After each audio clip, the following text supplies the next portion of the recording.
নমস্কার। আজ থেকে শুরু করছি এক বৃহত্তম উপন্যাস কীর্তিহাটের কর্চা। কীর্তিহাটের কর্চা লেখকের বৃহত্তম রচনা। এটি একটি এপিক উপন্যাসও বলা যেতে পারে। প্রায় ২০০ বছর সময়ের পৃষ্ঠপট। জমিদারি প্রথা শুরু থেকে শেষ পর্যন্ত বিস্তৃত এই কাহিনী। এই উপন্যাসখানা এক শ্রোতা বন্ধু শুনতে চেয়েছিলেন। জানি না তিনি সঙ্গে আছেন কিংবা থাকেন কিনা। যদি থেকে থাকেন আশা রাখছি তিনি খুশি হবেন।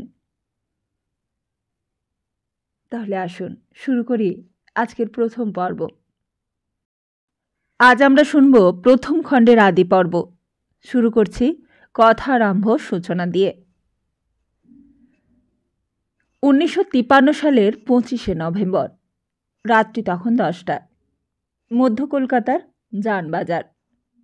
রানী রাসমণির ঐতিহাসিক স্মৃতিজড়িত বিরাট বাড়িখানির অনতি দূরে আরেকখানা বড় বাড়ি, পুরনো কালের বাড়ি। এইখানে এই বাড়িখানাও এককালে সুপরিচিত ছিল। নাম ছিল রায়কুঠি। গত 28 বছরে বাড়িখানা গৌরব হারিয়েছে। 15 বছরে বাড়িখানা স্বামী পরিত্যক্তার মতো ম্রিয়মাণ এবং যেন নিজের পরিচয় গোপন করেই বেঁচে আছে। এই বাড়ির সামনের দিকে যে পুরনো কালের 100 ফুট লম্বা এবং 15 ফুট চওড়া দীর্ঘ বারান্দাটা ঘিরে বড় কাচের জানালা দিয়ে আধুনিক কালের আমেজ এনে ঘরেই বা হলে পরিণত করা হয়েছে, সেই হলটায় উজ্জ্বল আলোর সারি জ্বলছিল। শীতকালের রাত্রি 10টায় কাচের জানালাগুলো বন্ধ, কিন্তু কাচে সেই আলো প্রতিফলিত হয়ে ঘোষণা করছিল, এতকাল পর আমি জেগেছি, সেজেছি। ঘরটাই বা ওই হলটায় মুখোমুখি বসেছিল সুরেশ্বর রায় আর সুলতা ঘোষ। সুলতা অবাক হয়ে হলটার দেওয়ালে টাঙানো সারিবন্দি ছবিগুলোর দিকে তাকিয়েছিল। উজ্জ্বল আলোর ছটায় তার মুখে চোখে ফুটে ওঠা প্রশংসা এবং বিস্ময় গোপন ছিল না। ছবিগুলি সুরেশ্বরেরই আঁকা। বাড়িখানাও সুরেশ্বরের। শিল্পী হিসেবে সুরেশ্বর 18 বছর আগে খ্যাতি অর্জন করেছিল, শুধু স্বদেশে নয়, বিদেশেও। তবে পাগল বা বিকৃত মস্তিষ্ক বা অতি খেয়ালি বেপরোয়া বিদ্রোহী বলতো লোকে, যার যেমন ইচ্ছে। 18 বছর আগে মানে 1935 সাল, যুগটাই তখন বিদ্রোহের।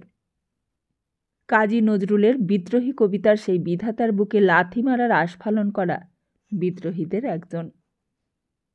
সৃষ্টির মধ্যেও তার পরিচয় ছিল ছবির দুর্বোধ্যতায়। 18 বছর আগে সে সুলতার সঙ্গে অন্তরঙ্গ হয়ে উঠেছিল। সুলতা তখন বিয়ে পরীক্ষা দেবে। এই সময়ে সুরেশ্বর হঠাৎ কলকাতা ছেড়ে অজ্ঞাতবাসে ডুব মেরেছিল। সুলতার সঙ্গে অন্তরঙ্গতায় তার সম্ভাবনাপূর্ণ শিল্পী জীবনে, কলকাতার স্বচ্ছন্দ এবং উত্তেজনাময় জীবনে সব কিছুতে ছেদ টেনে। 18 বছর পর আবার তাদের দেখা। এই সম্পর্কে সুরেশ্বর সম্বন্ধে অনেক কথা উঠে মিলিয়ে গিয়ে স্তব্ধ হয়ে গেছে। ধ্বনি প্রতিহত হলেই প্রতিধ্বনি তোলে, না হলে ছড়িয়ে মিলিয়ে যায়। অপবাদের প্রতিবাদ না হলে পঞ্চতলয়ের বায়ুকণাগুলি বুদবুদ তুলে বাতাসে মিশে যায়। জলের তলায় পাক থিতিয়ে পড়ে। সুরেশ্বরের বেলাতেও তাই হয়েছে। লোকে বলেছে, সুলতাও বিশ্বাস করেছে। কীর্তিহাটের জমিদার পুত্রটি খেয়ালি শিল্পী। দুই সত্তাকে মিলিয়ে কীর্তিহাটের জমিদারির পঙ্কপম্পলে মহিষ ও বরাহ, এই দুই জন্তুর মিশ্রণে একটি অভিনব জন্তুতে পরিণত হয়ে কণ্ঠ ডুবিয়ে পঙ্করস পান করেছে এবং সেই পঙ্কে গড়াগড়ি খাচ্ছে। সুলতা এখন অধ্যাপিকা। ছাত্রী হিসেবে সে কৃতি ছাত্রী ছিল। এমএতে অর্থনীতি শাস্ত্রে প্রথম শ্রেণীতে প্রথম হয়ে অধ্যাপিকা হিসেবে চাকরি নিয়ে তার সঙ্গে রাজনীতির মন্ত্রদীক্ষা নিয়ে বেশ আনন্দ এবং উৎসাহের সঙ্গেই কাল কাটাচ্ছিল। হঠাৎ এতকাল পর দেখা। সারি সারি ছবিগুলোর দিকে তাকিয়ে সুলতা দেখছিল আর ভাবছিল, না, জমিদার সন্তান সুরেশ্বর মহিষ বা বরাহ যাই হোক না কেন, তার ভেতরের শিল্পী তো মরেনি। ছবিগুলি সুন্দর, বেশ সুন্দর ছবি। এদিক থেকে ওদিক পর্যন্ত চোখ বুলোলেই ধরা পড়ে ছবিগুলোর ধারা এক নয়। বর্ণবিন্যাসে রেখার ভঙ্গিতে নানান বৈচিত্র্য, টেকনিকও এক নয়, কিন্তু ছবিগুলোর বিষয়বস্তুতে একটা ধারাবাহিকতা আছে। যেন পরিবেশ এক, নদী, বন, গ্রাম, এক নদী, এক বন, এক গ্রাম। মানুষও আছে, তবে তারা যেন অনেকে বারবার ঘুরে ঘুরে এসেছে। রঙের বিন্যাস ভারী সুন্দর, চোখকে যেন ভরে দেয়। সুরেশ্বরের দিকে সে আবার তাকালো। না, শিল্পী সুরেশ্বর তো মরেনি। এই তো সে ছবি এঁকেছে, সেই গ্রামে বসে জমিদারি করতে করতে। চোখে একটা পরিবর্তন পড়েছে, স্পষ্ট পরিবর্তন। সেই খেয়ালি ঝড়ের মতো দূরস্থ লোক তো নয় এ যেন শান্ত শান্ত। হঠাৎই সুরেশ্বর একটা ছড়ি দিয়ে প্রথম ছবিখানার ফ্রেমে ঠেকিয়ে বললে, এটা আমার প্রথম ছবি। কংসাবতী, বাড়ি বিধৌত তট, বনচ্ছায়া শীতল কীর্তিহাট নামক গ্রাম। সেই গ্রামের পার্মানেন্ট সেটেলমেন্টের দৌলতে যিনি প্রথম জমিদার, তার নাম সোমেশ্বর রায়। তিনি বিবাহ করে গ্রামে প্রবেশ করেছেন।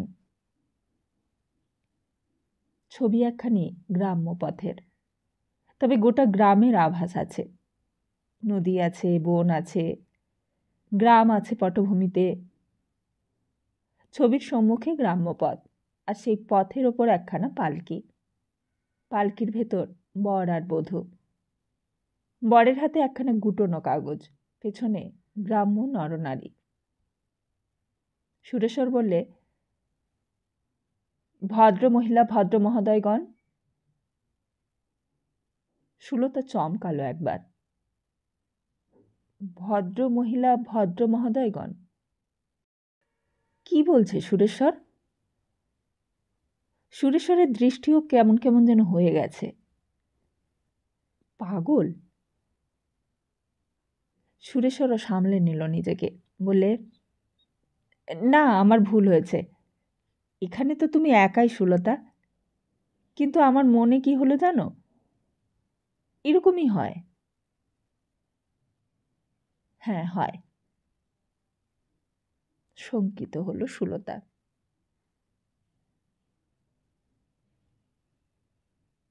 সুরেশ্বরের পরিচয় মনে পড়ল সুলতার।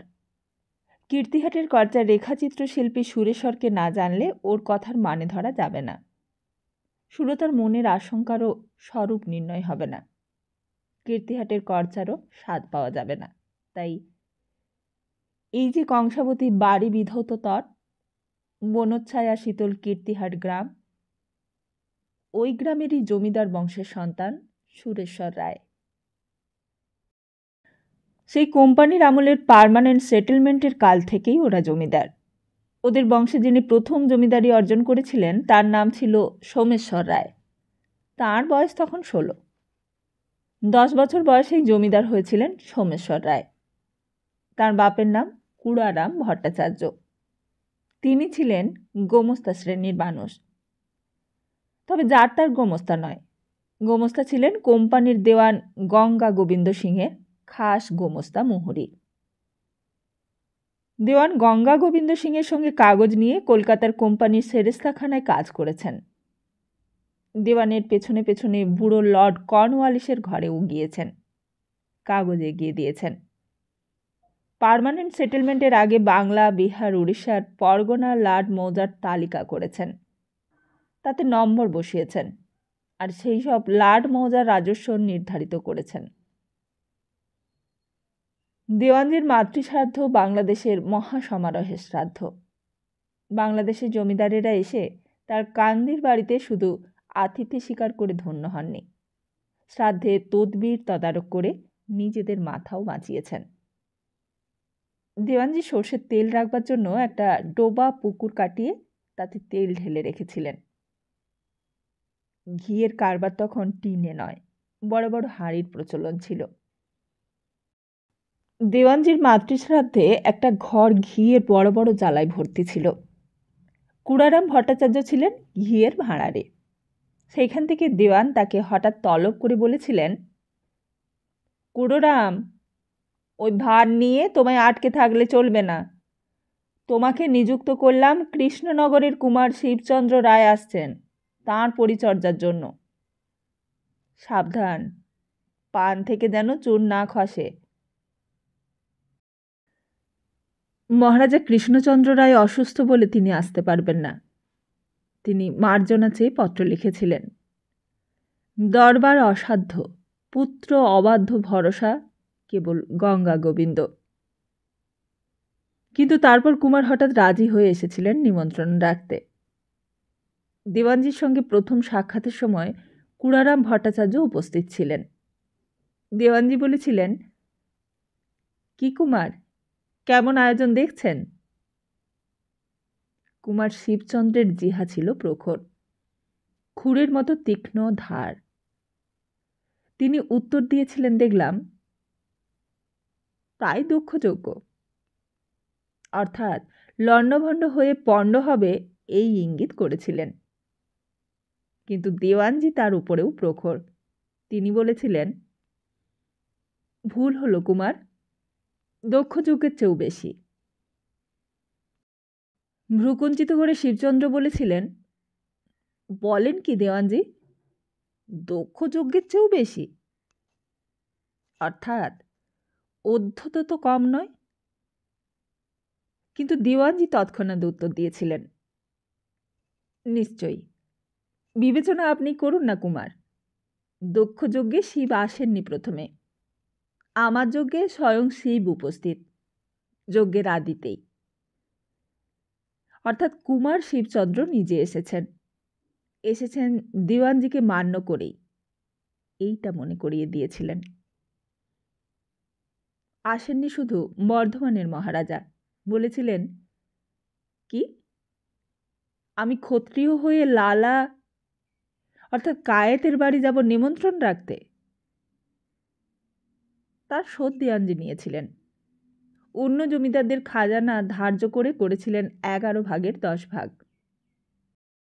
বর্ধমানের মহারাজার 5,000 বর্গমাইল জমিদারি, তার ওপর খাজানা ধার্য হয়েছিল 16 আনা, অর্থাৎ 11 ভাগের পুরো 11 ভাগ। অঙ্ক নিজে বসিয়েছিলেন কুড়ারাম ভট্টাচার্য মহাশয়। 52,53,000 টাকা। 20 লক্ষ টাকা খরচ হয়েছিল এই শ্রাদ্ধে। হ্যাঁ, তার আগে শোভাবাজারের নবকৃষ্ণ দে মাতৃশ্রাদ্ধে 9 লক্ষ টাকা খরচ করেছিলেন। তিনি বাংলাদেশের দেব বিগ্রহদের নিমন্ত্রণ করে এনেছিলেন বলে দেব উপাধি পেয়েছিলেন। সেই গৌরব ম্লান করে দিয়েছিলেন দেওয়ান গঙ্গা গোবিন্দ সিংহ। এই সমস্ত কিছুর মধ্যে কুড়ারাম ভট্টাচার্য ছিলেন তার বিশ্বাসভাজন কর্মচারী, আর সেখান থেকেই তিনি প্রচুর উপার্জন করেছিলেন। পাকা বাড়ি করিয়েছিলেন, জমি জেরাত অনেক কিনেছিলেন, কিন্তু জমিদারি কেনেননি। জমিদারি কিনেছিলেন শেষ জীবনে পুত্র সোমেশ্বরের নামে, সেটা 1801 সাল। জমিদারি তখন কেনা গেলেও চালানো সহজ ছিল না। 11 ভাগ আদায়ে 10 ভাগ দিতে হতো কোম্পানিকে। কিস্তি ছিল 12 মাসে 12 কিস্তি। প্রজা খাজনা বাকি ফেলত, ইস্তফার পত্র লিখে জমিদারি কাছারিতে দিয়ে যেত। জমিদার নিতে চাইত না, প্রজা ফেলে দিয়ে পালাতো।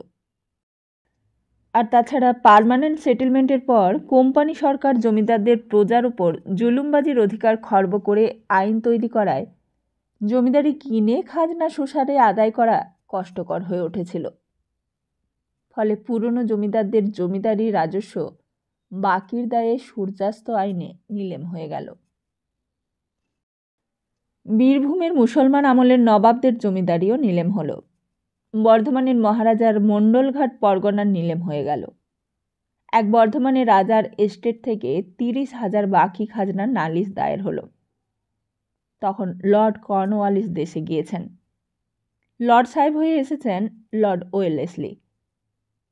সব দেখে শুনে তিনি সপ্তম আইন রেগুলেশন 7 তৈরি করে জমিদারদের ক্ষমতা দিলেন যে বাকি খাজনার দায়ে জমিদার ক্ষেতের ফসল ক্রোক করে নিলেম করাতে পারবে। সেটা ইংরেজি 1799 সাল। সেই সময় কুড়ারাম ভট্টাচার্য একদিন দেওয়ানজির সামনে গিয়ে দাঁড়ালেন। দেওয়ান তাকে দেখে বলেছিলেন, কি খবর ভট্টাচার্য? অধীনের একটা আর্জি আছে। বলো। হুজুরের মেহেরবানিতে সবই হয়েছে অধীনের, শুধু একটি স্বাদ যদি পূর্ণ হতো। কি সেই স্বাদ? ব্যক্ত করো। হুজুর, ভেবেছি মায়ের সেবা প্রতিষ্ঠা করব। এ তো সাধু সংকল্প হে, করে ফেলো।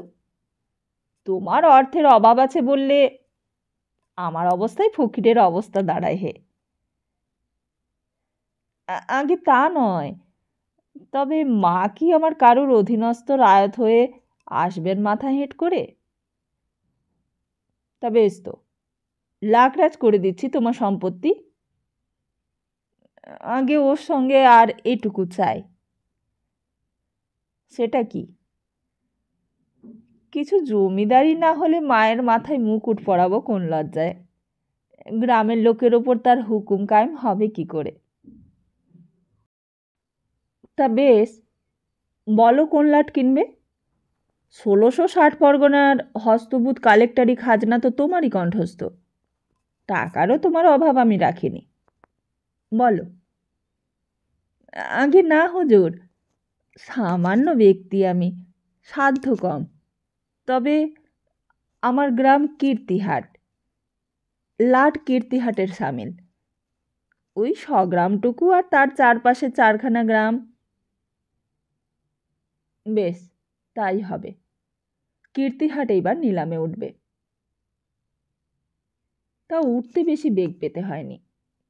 কীর্তিহাটের জমিদারদের পাঠানো রাজস্ব সেইবার পথেই লুট হয়ে গিয়েছিল। নিলাম ডেকে নিতেও প্রতিদ্বন্দ্বী জোটেনি।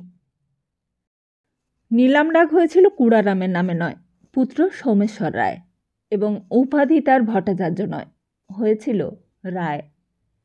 লেখা হয়েছিল নিলামে ক্রেতা শ্রী সোমেশ্বর রায়, পিতা শ্রী কুড়ারাম রায় ওরফে ভট্টাচার্য। তাই সুরেশ্বরদের বংশের জমিদারির জীবনের ইতিহাস আদি পুরুষ ছিলেন সোমেশ্বর রায়। তাঁর উপাধির ক্ষেত্রে ওরফে ভট্টাচার্যও আর লেখা হতো না। সোমেশ্বর তারপর বিস্তৃত জমিদারি কিনেছিলেন। সোমেশ্বরের পর বীরেশ্বর রায়, তারপর রত্নেশ্বর রায়।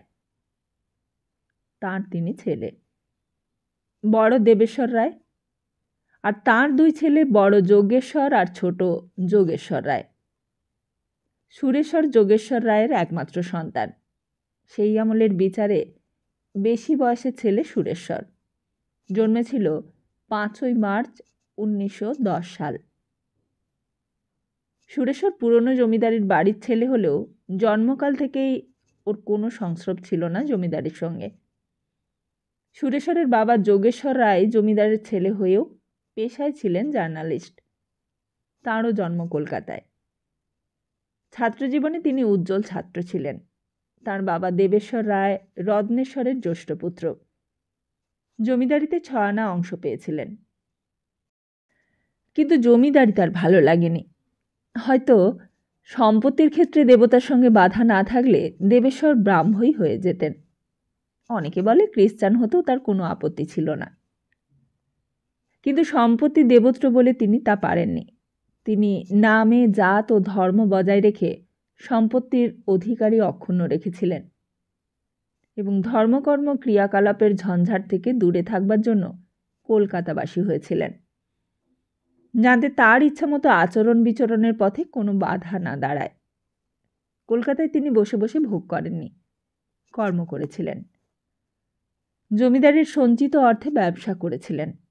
অবশ্য চাল ডালের গদি গুদাম নয়, বড় স্টোর্স নয়। করেছিলেন কলিয়ারি কিনে কয়লার ব্যবসা। প্রিন্স দ্বারকানাথ ঠাকুর তার আগে কার ঠাকুর কোম্পানি করেছিলেন। রানীগঞ্জ অঞ্চলে তার খনি ছিল। দেবেশ্বর তার পরবর্তীকালের মানুষ। তার সময়ে কয়লার নতুন ফিল্ড বেরিয়েছে, ঝরিয়া ফিল্ড। আর সেই ঝরিয়া ফিল্ডে তিনি কলিয়ারি কিনে কুঠিতে সাহেব ম্যানেজার এবং কলকাতার আপিসে সাহেব আপিস সুপারিনটেন্ডেন্ট রেখে ব্যবসা চালাতেন। ব্যবসা ভালোই করেছিলেন। আর এর সঙ্গে তার ইচ্ছে ছিল তিনি একখানা খবরের কাগজ করবেন, ইংরেজি খবরের কাগজ। আর এই ইচ্ছে তার উৎসারিত হয়েছিল যোগেশ্বরের ছাত্র জীবনের কৃতিত্ব থেকে। যোগেশ্বর ইংরেজিতে MA পরীক্ষায় বেশ ভালোভাবে উত্তীর্ণ হয়েছিলেন। চেষ্টা করলে অনায়াসে ডেপুটি হতে পারতেন। কিন্তু তার বদলে দেবেশ্বর ছেলেকে নিয়ে গিয়ে অমৃতবাজারের শিশির কুমারের হাতে দিয়েছিলেন। দেবেশ্বর রায় ছিলেন সেই আমলের নামী লোক।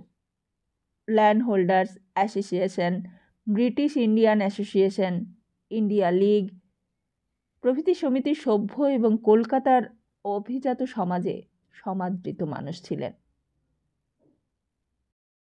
রত্নেশ্বর রায় বড় ছেলের প্রকৃতি বুঝেই তাকে কলকাতার জানবাজারের বাড়িখানাও দিয়ে দিয়েছিলেন। অন্য ছেলেদের জন্য স্বতন্ত্র বাড়ি কিনে দিয়েছিলেন, অপেক্ষাকৃত ছোট বাড়ি। দেবেশ্বর ব্যবসায় ব্যর্থ হননি। তিনি ব্যবসা করে কয়েকটা কলিয়ারি এবং বেশ কিছু অর্থ সঞ্চয় করেছিলেন নিজের জন্য। মৃত্যু হয়েছিল তার আকস্মাৎ, কিন্তু দেবেশ্বর তার আগেই উইল করে রেখেছিলেন। বড় ছেলেকে দিয়েছিলেন কলিয়ারি এবং ছোট যোগেশ্বরকে দিয়েছিলেন জানবাজারের বাড়ি এবং নগদ 1 লক্ষ টাকা, যা থেকে যোগেশ্বর একখানা ইংরেজি কাগজ বার করতে পারবে। যোগেশ্বর তখন নবযুবক। কালের দিক থেকে তখন 19বিংশ শতাব্দী সবে মাত্র শেষ হয়েছে। বড় ভাই যজ্ঞেশ্বর কলিয়ারির ব্যবসায়ীর কন্যাকে বিয়ে করেছেন। তার চালচলন রুচির সঙ্গে যোগেশ্বরের রুচির তফাৎ হয়ে গেছে। তিনি স্বতন্ত্র হয়ে গেলেন। যোগেশ্বর অমৃতবাজার ছেড়ে ইংলিশম্যানের নিজের জায়গা করে নিয়ে দস্তুর মতো সাহেব হয়ে উঠেছেন। জানবাজারের বড় বাড়িটাই প্রেস করবে যোগেশ্বর কল্পনা করেই দেবেশ্বর বাড়িটা ওকে দিয়েছিলেন। কিন্তু যোগেশ্বর বাড়ির সামনের যেটা পোশাকি মহল, সেটা নিজের জন্য রেখে বাকিটা ভাড়া দিয়ে দিয়েছিলেন, বেছে বেছে সম্পূর্ণ ফিরিঙ্গি টেনেন্ট দেখে। তার নিজের বাড়িতে তিনি নিজের চাকর বাবুর্চি নিয়ে থাকতেন। বিবাহ অনেক দিন পর্যন্ত করেননি, অবশ্য সেকালের বিচারে অনেক দিন, নইলে এই কালে 27 বছর বয়সকে খেয়ে আর বেশি বয়স বলে। লোকে নানান কথা বলতো, এমনকি তার ভাই এবং জ্ঞাতিবর্গরা প্রমাণ প্রয়োগ সংগ্রহ করতেও শুরু করেছিল যে যোগেশ্বর ধর্মহীন বা জাতিচ্যুত হয়েছেন, যাতে তাদের দেবোত্তরের রেজমালি সম্পত্তির সেবায়েত সত্ত্ব থেকে আইন আদালত করে বঞ্চিত করা যায়। আর ঠিক এই সময়েই যোগেশ্বর বিয়ে করলেন একেবারে ব্রাহ্মণের কন্যাকে, খাঁটি হিন্দু ধর্ম মতে। টোপর চেলি পরে বর সেজে নারায়ণশিলা সম্মুখে রেখে। এই ছিল এই উপন্যাসের কথারম্ভ বা প্রারম্ভ। এরপর থেকে শুরু হচ্ছে আসল উপন্যাস। তাহলে চলুন শুনে নিই উপন্যাসের প্রথম পর্বখানি।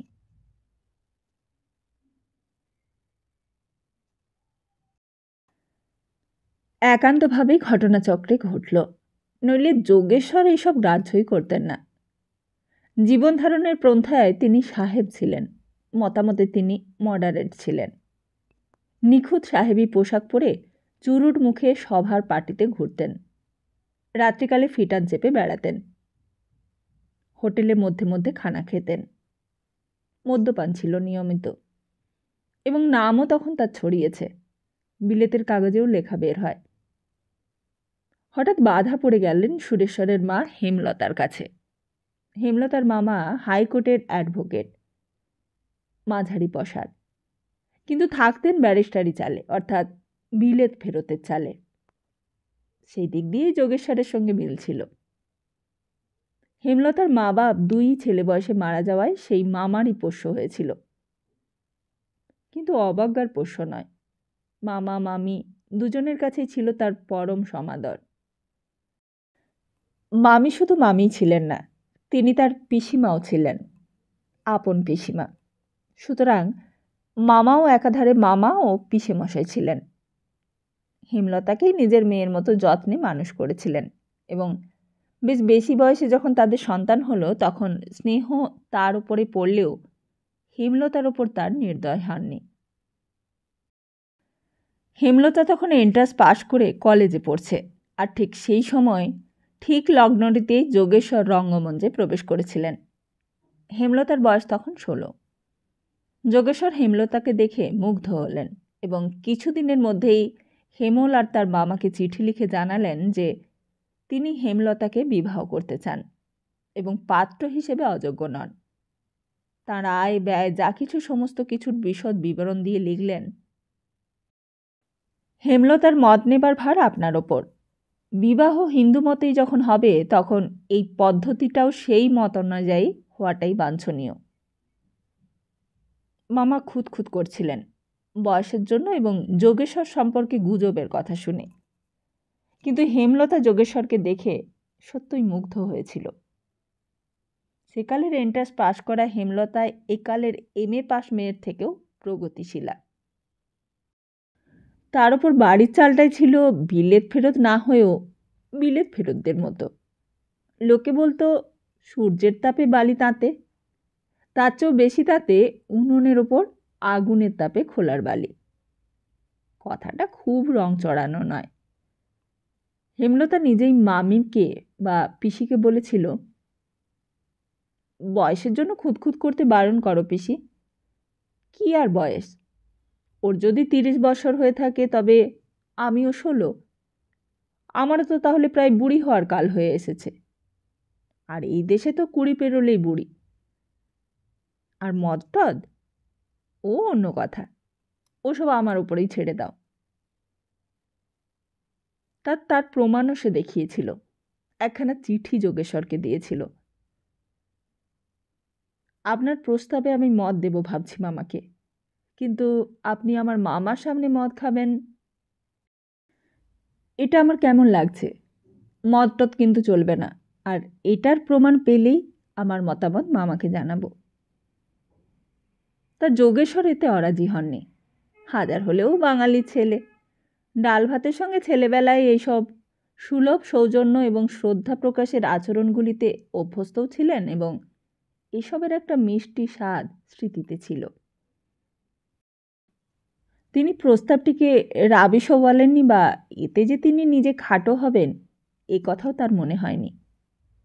সুতরাং সেই দিন রাত্রে 8:30টার পর কাগজের আপিস থেকে বেরিয়ে শটান হেমলতার মামার বাড়িতে উঠে সিঁড়ির মুখেই চুরুটটা ছুঁড়ে ফেলে দিয়ে ঘরে ঢুকেছিলেন। হেমলতার মামা সামনে হুইস্কির গ্লাস রেখে বসেছিলেন। যোগেশ্বরকে দেখেই বেয়ারাকে ডেকেছিলেন, বয় গ্লাস লে আও। যোগেশ্বর বলেছিল, নো থ্যাঙ্কস, পেগ নয়, বরং 1 কাপ চা। হেসে সোজা মুখের দিকে তাকিয়ে বলেছিলেন, আপনি গুরুজন, মামা শ্বশুর হবেন, ওটা আর আপনার সামনে চলতে পারে না। আমরা হরতন নই, ইস্কাপন, ইস্কাপনি ধারাটাই ভালো। তার ওপর বিয়ে হলে হবে খাঁটি হিন্দু মতে। রেজিস্ট্রিতে ডাইভোর্স আছে, বিধবা বিবাহ আছে। জানেন, স্পেড ইজ অলওয়েজ এ স্পেড। আপনাকে চিঠি লিখে অবধি রেজিস্ট্রি বিয়ের কথা ভাবতে গেলে বুকটা রিরি করে উঠেছে। তার উপর আবার আমাদের দেবোত্তর সম্পত্তি অনেক বড়। জ্ঞাতি গোষ্ঠীরা শুনেছি নাকি খুঁত খুঁজে বেড়াচ্ছে। রেজিস্ট্রি বিয়ে করলে তারা ঠুকে নালিশ করে বসবে। তবে এটার চেয়ে ওটা বড়। ভারী ভাবতে ভালো লাগছে, আমি মরে গেলে হেমলতা আমার ফটোয় মালা পরাচ্ছে, চন্দন দিচ্ছে। সুতরাং বিয়ে হতে আর বিন্দুমাত্র বাধা হয়নি। তবে ওই শেষ কথাটার জন্য হেমলতা রাগ করেছিল, নাও বলেছিল। যোগেশ্বরী রাগ ভাঙিয়েছিলেন, বলেছিলেন, ওই কথাগুলো আমি উইথড্র করছি। তার বদলে বলছি, তুমি মরলে আমি কাঁদছি, সিঁথিতে সিঁদুর ঢেলে দিচ্ছি, পায়ে আলতা। আমি না, অন্যকে দিয়ে পরিয়ে দিচ্ছি। বেনারসি কাপড় পরিয়ে খোল করতাল বাজিয়ে নিয়ে যাচ্ছি। সমারোহ করে চন্দন ধেনু শ্রাদ্ধ করছি। হেমলতা হেসে ফেলেছিলেন। তুমি ইনক্রেডিবল, থামো। বিয়ে হয়েছিল 1909 সালের মার্চে। সেই দিক দিয়ে রোমান্টিক ছিলেন যোগেশ্বর। বসন্তকাল শুক্লপক্ষ দেখে দিন নির্বাচন করেছিলেন, যার কদিন পরেই হোলি। শোলার টোপর, গরদের পাঞ্জাবি, বেনারসি ধুতি, চাদরগোড়ের মালা চন্দনের তিলকসজ্জা, বাকি কিছুই রাখেননি। বিয়ের পর হোলির সময় দীর্ঘকাল পর কীর্তিহাটে গিয়ে 1 সপ্তাহ থেকে মধুচন্দ্রিমা যাপন করে এসেছিলেন এবং সেইবার হোলিতে নিজের খরচে রাজরাজেশ্বরের নাট মন্দিরে কলকাতা থেকে বাইজির নাচ করিয়েছিলেন। আর এর প্রায় 1 বছরের মধ্যে জন্ম হয়েছিল সুরেশ্বরের। ফাল্গুনের শেষে ওই হোলির দিনই সুরেশ্বরের জন্ম। হেমলতা ওকে ডাকতেন সেই জন্য ফাল্গুনী বলে। এমন সুন্দর নামটা ভালো নাম হতে বাধা হওয়ার কথা নয়, কিন্তু কীর্তিহাটের কুড়ারাম ভট্টাচার্যের ছেলে সোমেশ্বর রায় নাম গ্রহণ করার পর থেকে ঈশ্বর পরিশেষে যুক্ত না করে নাম রাখবার নিয়ম নেই। যোগেশ্বর যে যোগেশ্বর, তিনি ছদ্মনাম লিখবার জন্য যে নাম নিয়েছিলেন তাও ঈশ্বরের প্রভাব থেকে মুক্ত হয়নি। অমনি পেটেন্টে নাম লিখতেন। আর সেই কারণে 1910 সালে বাংলাদেশের নেতা এবং সংবাদপত্র ক্ষেত্রে তখনকার সিংহ সুরেন্দ্রনাথের নামটাকেই, অর্থাৎ সুর-ইন্দ্রকেই সুরেশ্বর করে নামকরণ করেছিলেন। সুরেন্দ্রনাথের সঙ্গে যোগেশ্বরের প্রবল মতপার্থক্য ছিল, শেলি আর ইংলিশম্যানের মতপার্থক্য। তবুও তিনি, অর্থাৎ যোগেশ্বর, তাকে বলতেন লায়ন অব বেঙ্গল। চাকর দারোয়ান ডাকত লালবাবু বলে। আসলে ফাগুলাল কিন্তু হেমলতার ভয়ে লালবাবু হয়েছিল। লাল সত্যই রূপের অধিকারী ছিল এবং বাপের দুলাল ছিল। মা শাসন করতে চাইতেন, কিন্তু বাপ দিতেন না। মধ্যে মধ্যে এই নিয়ে বাকযুদ্ধও হতো স্বামী স্ত্রীতে। হেমলতা বলতেন, দেখো, সব বিষয় তুমি আমাকে দাবিয়ে রেখেছ, ছেলের ক্ষেত্রে তা চলবে না, আমি মানব না। যোগেশ্বর কপালে হাত ঠেকিয়ে বলতেন, ভাগ্যাং ফলতি সর্বত্র, ন চ বিদ্যা ন চ পৌরসং। তার অর্থ অতি সরল। তোমাকে আমি দাবিয়ে রেখেছি এ অপবাদও শুনতে হলো, এবং হলো তোমার মুখ থেকেই। রাখোনি দাবিয়ে, তুমি আমার কোন কথাটা রাখো? বাধা দিয়ে যোগেশ্বর বলতেন, সে তুমি বললেও হবে না, আমি বললেও হবে না, সাক্ষী মানো, বলুক তৃতীয় পক্ষ। হেমলতা বলেছিলেন, তোমার চাকর বাকর তো তোমাকে ভয় করে। তা বেশ তো, ডাকো না। ওই বাড়ির প্রায় সামনে শিক কাবাবওয়ালা আব্দুল কি বলে শোনো, ডেকে জিজ্ঞেস করো। আব্দুল কি বলে? আব্দুল আব্দুল বলে, शादी करके राय साहब तो शेर से शेर बन गया। शादी का पहले 12-1 बजे तक मैदान में फीटन के पर घूमता, शेर के माफिक आवाज देता, कांस्टेबल लोग सलाम देता, घर के दरवाजा पर पहुंचकर शेर के माफिक फूकरता, क्या बनाया रे अब्दुल।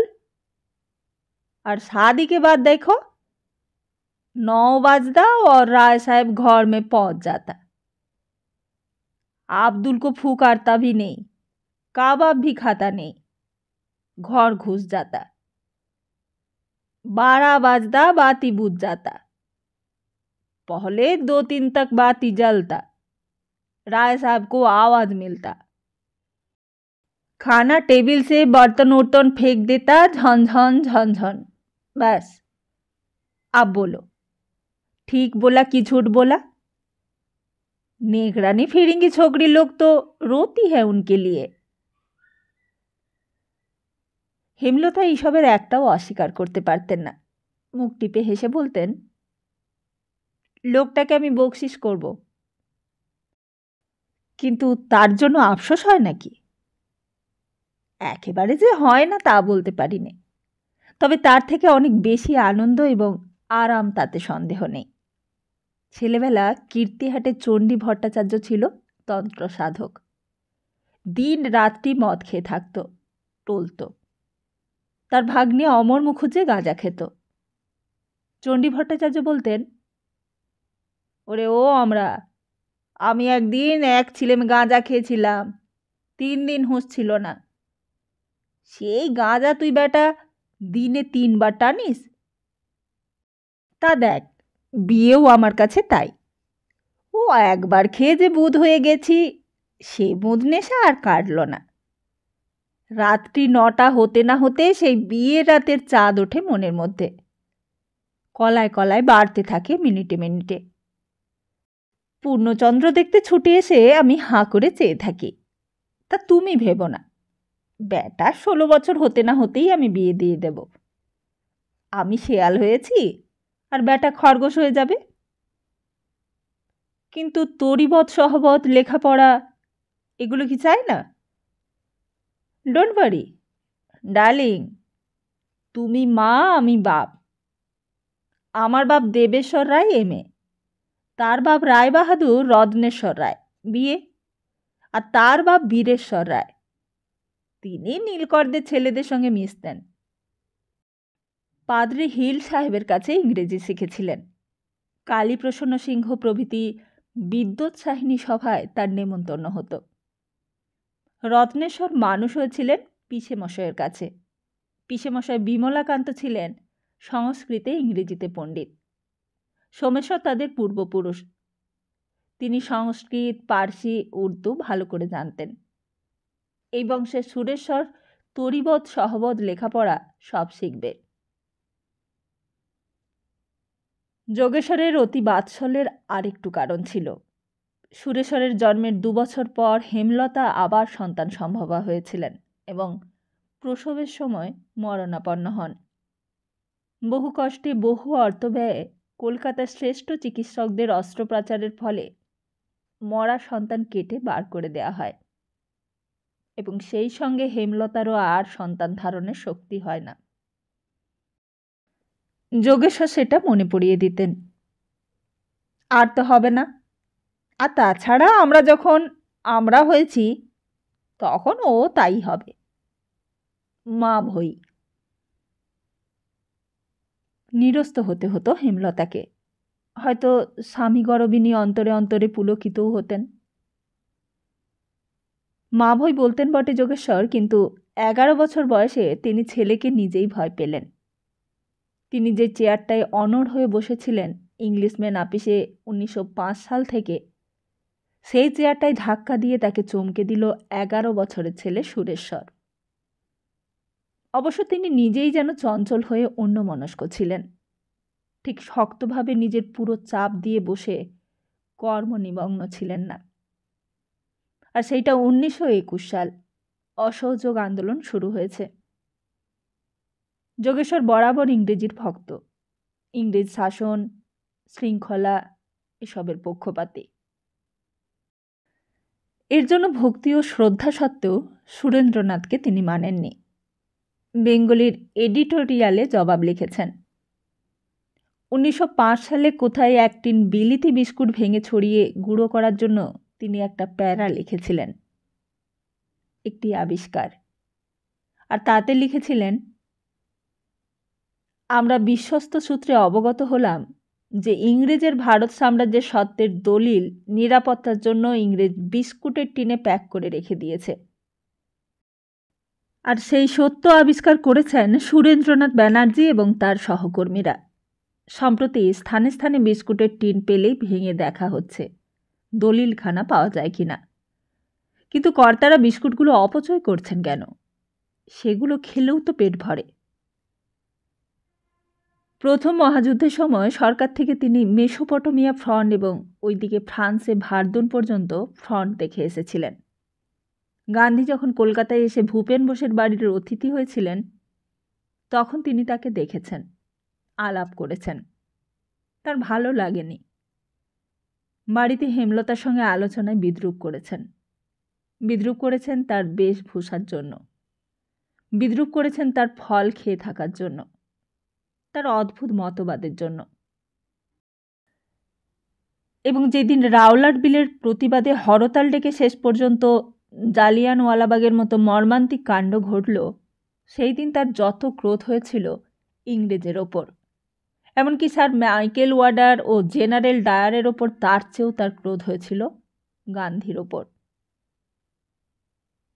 সেই ব্যক্তি এর জন্য দায়ী। কিন্তু বিস্মিত হয়েছিলেন ব্যক্তিটির ভারত চিত্ত অনুভবের শক্তি দেখে। এত তাপ এই দেশের মাটির মধ্যে সঞ্চিত ছিল। তারপর ধীরে ধীরে যে বিচিত্র পরিচয়ে এই খর্ব কৃষকায় ব্যক্তিটি নিজেকে উদ্ভাসিত করেছিলেন এবং যার প্রতিচ্ছটায় ইংরেজের নতুন চেহারা দেখিয়েছিলেন, তাতে তার বিস্ময় জেগে উঠেছিল। কলকাতার কংগ্রেসে তিনি তীক্ষ্ণ দৃষ্টিতে লোকটিকে দেখেছিলেন। স্তিমিত কৃষকায় ছোট একটি মানুষ, তেমনি বেশভূষা। অথচ এ নিয়ে ইংলিশম্যানের সম্পাদকীয় বৈঠকে আলোচনা হতো। প্রথম দিকে তিনি ছিলেন প্রখর বক্তা, তারপর যত দিন গেল ততই তিনি হয়ে উঠলেন নীরব থেকে নীরবতর। ইংলিশম্যানের খোদ সম্পাদক মশাই ছিলেন যোগেশ্বরের বন্ধু এবং গুণমুগ্ধ। সব থেকে ভালো লাগতো তার যোগেশ্বরের শেষ ভরা উক্তি। তিনি একদিন প্রশ্ন করেছিলেন, মিস্টার রে? যোগেশ্বর হেসে মুখ তুলে তাকিয়েছিলেন, কথা বলেননি। সম্পাদক বলেছিলেন, তুমি এমন নীরব চুপচাপ হয়ে যাচ্ছ কেন? চুরুটি টান দিয়ে ধোঁয়া উড়িয়ে চেয়ারের পেছন দিকে হেলান দিয়ে বসে যোগেশ্বর বলেছিলেন, হয়ে যাচ্ছি না। কি হয়েছে? ঠিক জানি না, তবে দেখো, আমার বাড়িতে একটা কুকুর ছিল। কিছু দুর্ঘটনা ঘটবার হলে সেটা কেমন গুড়িসুড়ি পাকিয়ে কোণ খুঁজে বেড়াতো আর মধ্যে মধ্যে মৃদু শব্দ করত। আমারও মনে হচ্ছে ওই কুকুরটার ছোঁয়াচ লেগেছে। I am smelling something like that. একটু চুপ করে থেকে বলেছিলেন, সামথিং উইল হ্যাপেন। আমি যেন কারোর ফুটস্টেপ শুনতে পাচ্ছি। ওহ রয়, তুমি যে মিস্টিক হয়ে পড়ছো। পারহ্যাপস, এই বলে হেসেছিলেন যোগেশ্বর। তারপরেও নাগপুর কংগ্রেসে গান্ধীর নন কোঅপারেশন নিয়ে সম্পাদকীয় লিখেছিলেন। হাওড়া প্ল্যাটফর্মে শিয়ার দাসের সঙ্গে এই নিয়ে কথা বলে আপিসে ফিরে খুব কড়া ভাষায় লিখেছিলেন সম্পাদকীয়। প্রবন্ধটা করা হয়েছিল, কিন্তু তার যেটা বৈশিষ্ট্য শ্লেষ এবং ব্যঙ্গ, সেটা ঠিক ছিল না তাতে। এবং তিনি নিশ্চিন্ত ছিলেন কংগ্রেসের অধিবেশনে এই খর্বকায় কৃশতনু ব্যক্তিটি সম্পূর্ণরূপে উপেক্ষিত হবেন। কলকাতা কংগ্রেসে যে প্রস্তাব উপস্থিত হয়েছে তা নাগপুরে নিশ্চয়ই প্রত্যাখ্যাত হবে। শিয়ার দাস তো সেজেই গেছেন ডেলিগেট নিয়ে। কিন্তু আশ্চর্য, শিয়ার দাস, পণ্ডিত মতিলাল নেহেরু, লালা লাজপত রায়, পণ্ডিত মালব্য, মিস্টার মোহাম্মদ আলী জিন্নাহ, সভাপতি বিজয় রাঘব চারিয়া সকলেই এই ব্যক্তিটির প্রভাবে এক বাক্যে কলকাতার গৃহীত প্রস্তাব কনফার্ম করে গ্রহণ করলে। যোগেশ্বরের বিস্ময়ের অবধি রইল না। যেদিন খবরটা আসে সেই দিন তাঁকেই বলা হয়েছিল সম্পাদকীয় লিখবার জন্য। কিন্তু কিছুক্ষণ বিমূঢ়ের মতো বসে থেকে তিনি প্রধান সম্পাদককে স্লিপ পাঠিয়েছিলেন। আমার মাথা যন্ত্রণা হচ্ছে, আজকের লিডার তুমি নিজে লেখো, আমি বাড়ি যাচ্ছি। দীর্ঘক্ষণ তিনি গঙ্গার ধারে বসে থেকে বাড়ি ফিরেছিলেন এবং সেই রাত্রে যে মদ্যটুকু নিয়মিত খান তা খেয়ে উঠতে পারেননি, চিন্তার মধ্যে। এত ভুল হলো তার। তারপরে 21 সালে আরম্ভ হলো আন্দোলন। তিনি আপিসের রিভলভিং চেয়ারে বসে ঘুরতেন। এটা যেন নেশা হয়ে গেল তার। তিনি মনে মনে ঘুরতেন চারিদিকে, আর সঙ্গে সঙ্গে চেয়ারটাকেও ঘোরাতেন। একটা নতুন চেহারা, গোটা দেশটার একটা নতুন চেহারা। মদ্যপ মদ ছাড়ছে, চাকুরে চাকুরি ছাড়ছে, ছাত্ররা পরীক্ষার হলে সিঁড়িতে শুয়েছে। নিজেরা পরীক্ষা দেবে না, অন্যদেরও দিতে দেবে না। শোভাযাত্রীর ওপর লাঠিচার্জ হচ্ছে, তাদের অ্যারেস্ট করে জেলে পাঠানো হচ্ছে। কিন্তু একদল যাচ্ছে, আর একদল তার স্থান পূরণ করছে। মেয়েরা জেলে যাচ্ছে। বাসন্তী দেবী জেলে গেলেন দাস মহাশয়ের পেছন পেছন। এ হলোটা কি? ইংরেজরা গালি দিচ্ছে। সুরেন্দ্রনাথ পিছিয়েছেন, তিনি মন্ত্রিত্ব গ্রহণ করবেন। তিনি নিজেও তার পেছনে, অনেকেই পেছনে। তিনি ইংলিশম্যান এডিটোরিয়াল লিখেছেন। তার পিতা দেবেশ্বর রায় বিপ্লবীদের সমর্থন করেছেন গোপনে, অর্থ দিয়েছেন। কিন্তু তিনি আর এমনই অবস্থায় ওই ঘোরানো চেয়ারখানা কিসের ধাক্কায় যেন উল্টে যাই হলো। টেলিফোনটা বেজে উঠল। তিনি রিসিভার তুলে ধরে বললেন, রয়। ওদিক থেকে কথা ভেসে এলো, আমি হেম বলছি। কি কি খবর? তুমি বাড়ি এসো, গাড়ি গেল। এই তো ঘণ্টাখানেক বাড়ি থেকে এসেছি। সুরেশ্বর স্কুল থেকে ফেরেনি, গাড়ি ফিরে এলো, তাকে পায়নি। মানে? সে টিফিনে বেরিয়ে চলে গেছে। ক্লাসের বন্ধুরা বলেছে সে বড় বাজার গেছে পিকেটিং করতে। পিকেটিং করতে? হ্যাঁ। যোগেশ্বর তৎক্ষণাৎ উঠে বেরিয়ে এসেছিলেন আপিস থেকে। সেই যে এসেছিলেন, আর ঢোকেননি। রাত্রি হয়েছিল। সুরেশ্বরকে বের করে আনতে রাত্রি হয়েছিল। সার্জেন্টের হাতে সে মার খেয়েছিল। থানার লকআপ থেকে বের করে আনতে হয়েছিল। তাতে সুরেশ্বর অপ্রতিভ হয়নি, লজ্জিতও হয়নি। সগৌরবে ঘোষণা করে বলেছিল, আমি ওকে ইট মারতে পারতুম, কিন্তু মারতে মানা। অহিংসার মানে কি হয় বাবা? যোগেশ্বর আগে হলে বলতেন কাওয়ার্জি, ভীরুতা হলো এর মানে। কিন্তু সেই দিন তা বলতে পারেননি। বেটনের ঘায়ে সুরেশ্বরের পিঠে কয়েকটা দাগ উঠেছিল।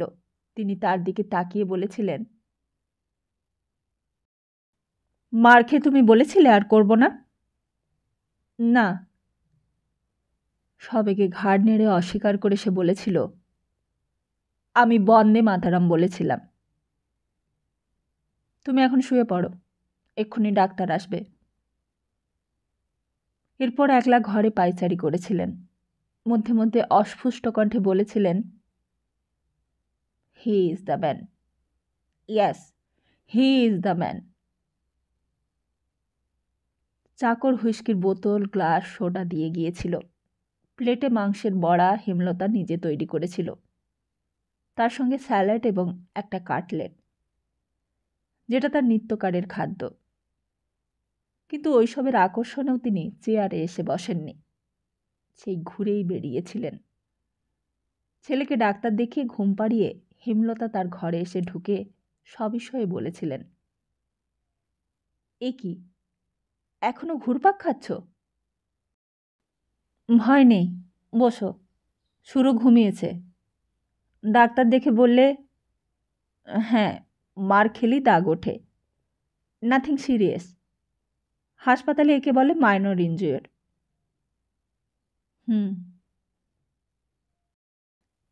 আরেকটা পা ঘুরে আসতে আসতে হেমলতার কানে তার ওই হি ইজ দ্য ম্যান কথাটা গিয়েছিল।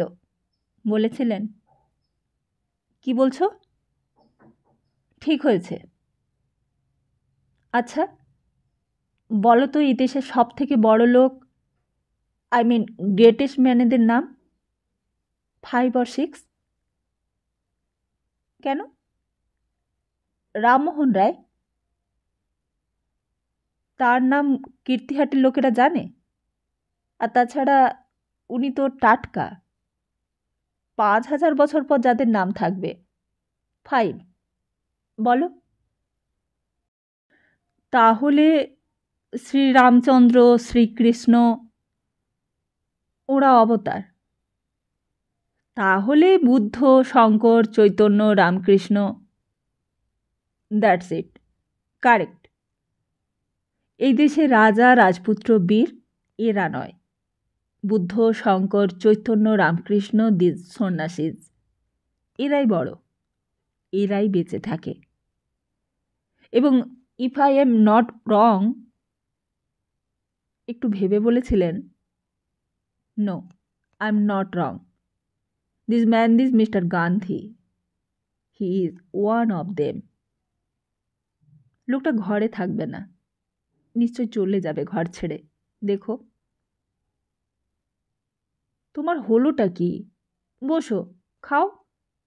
খাবার জুড়িয়ে গেল। যাক, বোতল, গ্লাস, সোডা নিয়ে যেতে বলো। এক গ্লাস ঠান্ডা জল এনে দিয়ে যাও। না না, পাগলামি করো না, এতদিনের অভ্যেস, বরং কমাতে পারো।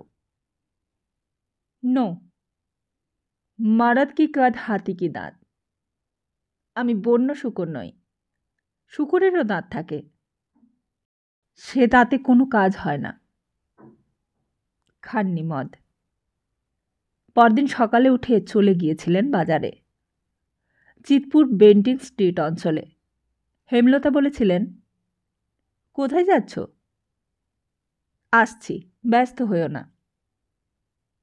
ঘণ্টা দেড়েক পরেই ফিরে এসেছিলেন এক সেতার এবং এক বেহালা নিয়ে।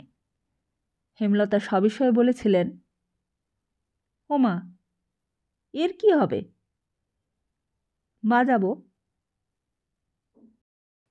এই বুড়ো বয়সে সারেগামা পাধানিসা, কি খেয়াল তোমার? হেমলতা তার বিবাহিত জীবনে স্বামীর সঙ্গীতানুরাগের কোনো পরিচয় পাননি। যোগেশ্বর হেসে বলেছিলেন, ক্ষণেক অপেক্ষা করো।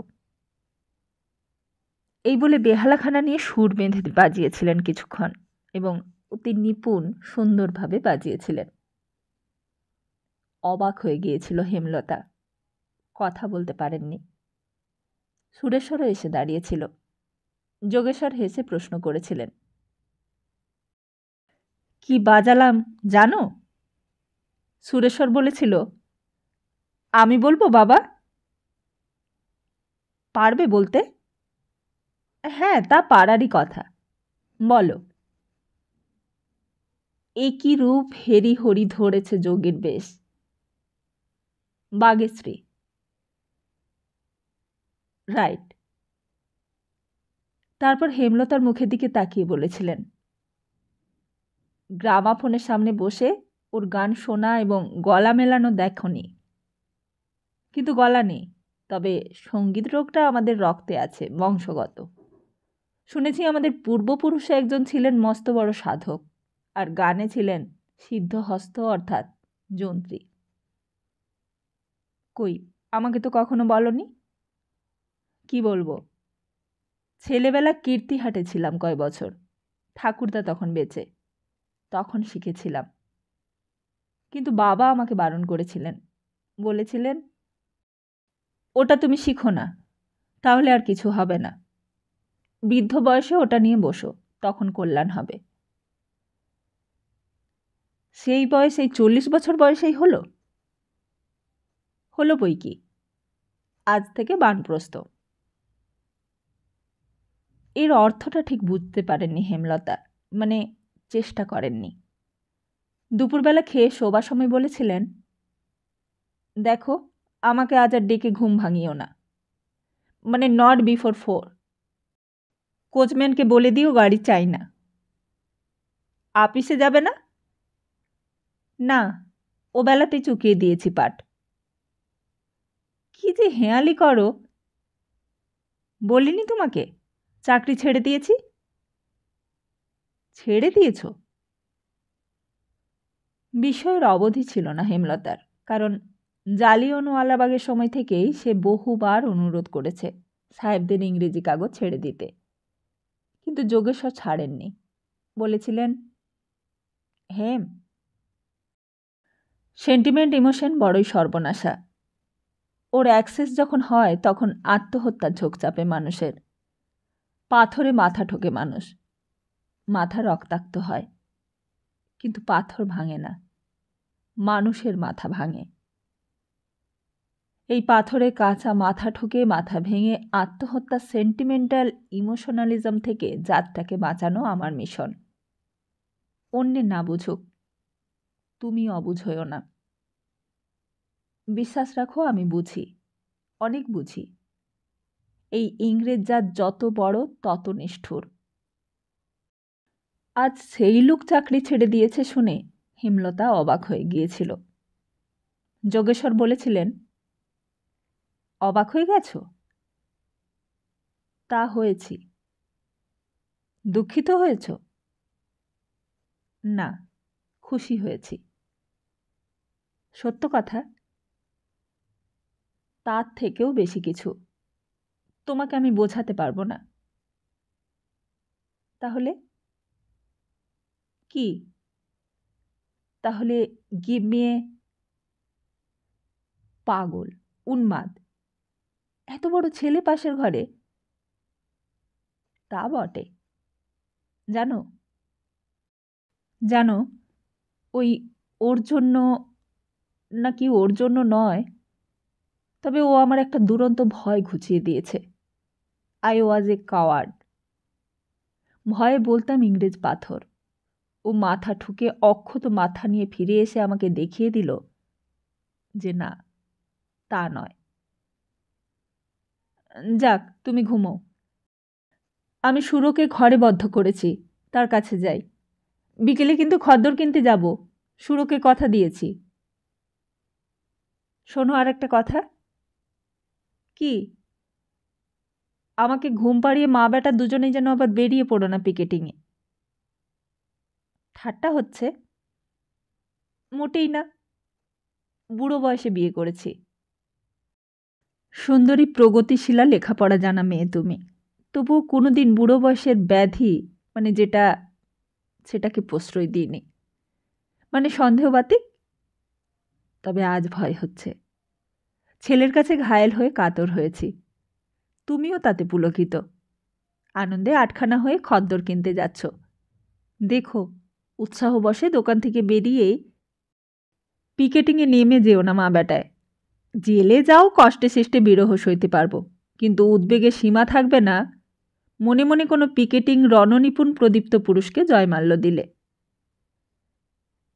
হেমলতা সেই কালের আধুনিকা।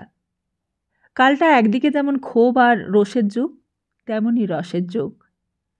রবীন্দ্রনাথের কাব্যরসে গৌড় ভূমি ভেসে গেছে। হেমলতা রাগ করেননি। তিনি হেসে বলেছিলেন, দেখো, তোমার এই রসবোধের জন্যই বয়সে বারবার 13 বছরের তফাৎ সত্ত্বেও আমি স্বেচ্ছায় তোমাকে বিয়ে করেছিলাম। তোমরা জমিদার, তুমি জার্নালিজমে নামী লোক, শৌখিন সাহেব মানুষ, তোমার ফ্রেঞ্চ কার্ড দাঁড়িয়ে আছে, সেজন্য নয়। আজ এই চাকরি ছাড়লে, মদ ছাড়লে, এর জন্য অ্যাডমিরেশন, প্রায় ভক্তিবাদে এসে পৌঁছেছে। ভেবো না, ইন্দ্র হাতছানি দিয়ে সচিত্র অফার করলেও আমি মরতে চাইব না তোমাকে ফেলে। এই বলে স্বামীর ঠোঁটের ওপর ঠোঁট রেখেছিলেন। যোগেশ্বর পরবর্তীকালে বলতেন, ওই দিনটি তার জীবনে সর্বোত্তম সুখের দিন। আর এরপর সে তার বেহালা নিয়ে পড়েছিলেন যোগেশ্বর। ওস্তাদ রেখেছিলেন এবং শেখার সময় সুরেশ্বরকে কাছে রাখতেন। সুরেশ্বর জন্মাবধি যে সঙ্গীতবোধ নিয়ে জন্মেছিল, তাতে সে না শিখেই বাঁয়া তবলা বাজাতে পারত আর ছবি আঁকত যেখানে সেখানে। সে বছরখানেক, আর এর মধ্যেই ক্রমে ভাটা পড়ে এলো আন্দোলনে। জেলখানায় দেশবন্ধু দাসের সঙ্গে ইংরেজ সরকারের কথা হতে হতে বন্ধ হলো। গান্ধী রাজি হলেন না। অসহিষ্ণু হয়ে উঠলেন যোগেশ্বর। হঠাৎ গান বাজনা বন্ধ করে পড়াশোনায় মাতলেন। সুরেশ্বরকে স্কুল তিনি তখনই ছাড়িয়ে দিয়েছিলেন। বাড়িতে মাস্টার রেখে পড়াচ্ছিলেন। সুরেশ্বর যদৃচ্ছ পড়ত, তার কোনো বাধা নিষেধ ছিল না। তিনি নিজেও পড়তে লাগলেন, গীতা চণ্ডী থেকে শুরু করে রামায়ণ, মহাভারত, উপনিষদ পর্যন্ত। হেমলতা শঙ্কিত হয়েছিলেন, বলেছিলেন, এসব কি করছো তুমি? একটা মীমাংসা খুঁজছি, অ্যান্সার। কিসের? বাঘ সাপের সামনে নন ভায়োলেন্স, অহিংসার কিছু দাম আছে কিনা, এবং মানুষের প্রকৃতির মধ্যে বাঘ সাপের প্রকৃতির অস্তিত্ব অস্বীকার করা যায় কিনা। কথাটা বুঝেছিলেন হেমলতা। উত্তর দিতে পারা তার কথা নয়, কিন্তু তিনি বলতে পারতেন, কেন মাথা ঘামাচ্ছ এইসব নিয়ে তুমি? স্বাভাবিক নিয়মে যা ঘটবার তা তো ঘটবেই। কিংবা এই ধরনের কোনো কথা তিনি নিশ্চয়ই বলতে পারতেন, কিন্তু তাও তিনি বলতে পারেননি। যোগেশ্বর বলেছিলেন, নর্থ পোল সাউথ পোলেও 6 মাস দিন 6 মাস রাত্রি, ডার্কনেস অ্যান্ড লাইট সমান অধিকার। সূর্যালোকে গেলে পুড়ে ছাই হয়ে যায়, দ্যাট ইজ ডেথ। এ লোকটি ভুল করলে। গান্ধী। ইংরেজ নিজেকে ব্রিটিশ লায়ন বলে, কিন্তু আসলে সে বাঘ। এত বড় এম্পায়ার যে শুরু করেছে তাতে তার ক্যারেক্টারে সিংহের ক্যারেক্টারের স্ট্যাম্প নেই, আছে বাঘের। ব্রিটিশ জাস্টিস ততক্ষণই যতক্ষণ এম্পায়ার অনর আছে। নতুন গড়া নতুন পাওয়া কোম্পানির দেওয়ানির মধ্যে প্রজার ওপর অত্যাচার হয়েছিল, কটা রাজা রানী বেগমের ওপর অত্যাচার হয়েছিল বলে হেস্টিংসের ইস্পিচমেন্ট হয়েছিল। বাঘ শেরিডনের কণ্ঠস্বর হেস্টিংসকে তিরস্কার করে পৃথিবীকে চমকে দিয়েছিল। কিন্তু আর তা হবে না, নিশ্চিত থাকো। অক্টালোনি মনুমেন্টকে আমি আওয়াজের ধাক্কায় কাঁপতে দেখি। দিস ম্যান, আশ্চর্য ক্ষমতা, কিন্তু এক ভুলে সব মাটি করে দিলে। আমি চোখে দেখছি। হেমলতা এবার বলেছিলেন, তুমি কাগজ বের করো, লেখো। কাগজ? হ্যাঁ। হুম, ও আমার দ্বারা হবে না। লিখতে পারলে কাগজ বের করা যায় না। কেন? তোমার তো টাকার অভাব নেই। কথাটা মিথ্যে ছিল না। তার বাপ তাকে 1 লাখ টাকা নগদ দিয়েছিলেন কাগজ বের করবার জন্যই। বড় ছেলেকে কলিয়ারি দিয়েছিলেন, তাকে দেননি তার জন্য। আর এছাড়া এত বড় বাড়িটা দিয়েছিলেন, সেও এরই জন্য। নিচের তলায় প্রেস হবে, ওপর তলায় আপিস। একদিকে কিছুটা নিয়ে তিনি থাকবেন, প্রয়োজন হলে তেতলায় ঘর তুলে নেবেন। কিন্তু যোগেশ্বর তা না করে কাগজের আপিসে চাকরিই করেছেন। বাড়ির নিচের তলাটা ভাড়া দিয়েছেন বড় বড় কোম্পানিকে। তারা গুদাম করেছে, চাল ডাল খাদ্যদ্রব্য যাতে ইঁদুর না লাগে। তাদের দেননি। পাটওয়ালাদের দেননি আগুনের ভয়ে। দিয়েছেন হক মার্কেটের ধর্মতলায় যারা স্টেশনারি জিনিস আমদানি করে তাদের। ভাড়ায় নিজের উপার্জনের শেয়ারে ডেভিডেন্টে কীর্তিহাটের জমিদারির অংশ বাবদ দেব খরচ বাদে উদ্ধৃত আয়ে তার খরচ সংকুলন হয়েও বছর বছর অনেক সঞ্চয় হয়ে ওই 1 লাখ টাকাকে স্ফীত করে প্রায় 3 লাখের কোঠায় নিয়ে গেছেন। সুতরাং তিনি কাগজ বের করতে চাইলে অবশ্যই বের করতে পারেন। যোগেশ্বর বললেন, টাকা, লেখা, বাড়ি, এই 3টি কাগজের পক্ষে বাইরে থেকে দেখতে খুব জরুরি। তার চেয়েও জরুরি হলো ব্যবসার দিক। ওতে আমার মাথা খারাপ হয়। আমি দেখব। তুমি? হা হা করে হেসেছিলেন যোগেশ্বর। তুমি হাসছ? আমি পারবো না? পারবে না বলছি নে, কিন্তু আমার ভুল পলিসিতে কাগজ ডুবতে বসলে আমাকে নোটিশ দিতে পারবে, your service is no longer required বলে। শুধু হেমলতাই নয়, বন্ধু বান্ধব সকলেই বলেছিল। তারা সব বিশিষ্ট লোক এবং সংবাদপত্র জগতের অনেকে লোক। 2-1টা কাগজ থেকে তাকে চাকরিও দিতে চেয়েছিল, কিন্তু তিনি নেননি। দেশবন্ধু স্বরাজ্য পার্টি করে তাকে ডেকেছিলেন। দেশবন্ধু তার থেকে বয়সে কিছু বড় ছিলেন। অসীম শ্রদ্ধাও তিনি করতেন, কিন্তু তিনি বলেছিলেন, আমাকে দিয়ে আপনাদের চলবে না, আমি পারবো না মানিয়ে চলতে। বেশ, তুমি লেখো, তা চেষ্টা করে দেখতে পারি। চেষ্টা করেছিলেন, কিন্তু পারেননি। বলেছিলেন, হচ্ছে না। হচ্ছে না মানে কি? এত বড় নামই লেখক তুমি, পারছো না? বল পাচ্ছি না। পাবে, আমি ব্যবস্থা করছি। এই কথা বলে হেমলতা মদা নিয়ে বলেছিলেন, এতকালের অভ্যেস ছেড়ে দিয়ে তুমি দুর্বল হয়ে গেছ। খেয়ে দেখো তো পারো কি না। খাবো? খাবে, আমি বলছি। খেয়েছিলেন এবং মিনিট কয়েক পরে বলেছিলেন, ঠিক বলেছ। সঙ্গে সঙ্গে আরেক গ্লাস খেয়ে কিছুক্ষণ পর কাগজ কলম টেনে বসেছিলেন লিখতে।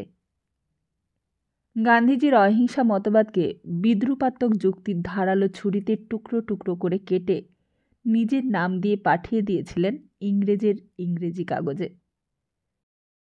খুব মোটা হেডলাইন দিয়ে সমাদর করে তারা ছেপেছিল।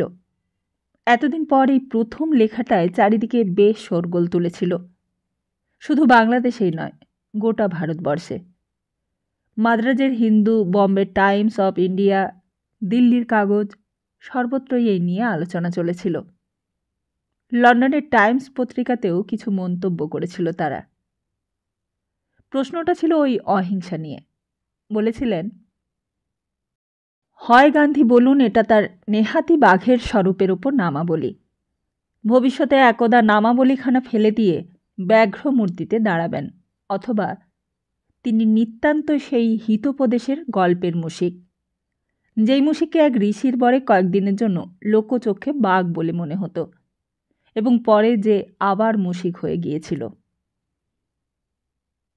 প্রায় বছর দেড়েক যে টেলিফোনটা কদাচিৎ বাজত, সেটা সেদিন থেকে আবার মুখর হয়ে ওঠে প্রবলভাবে।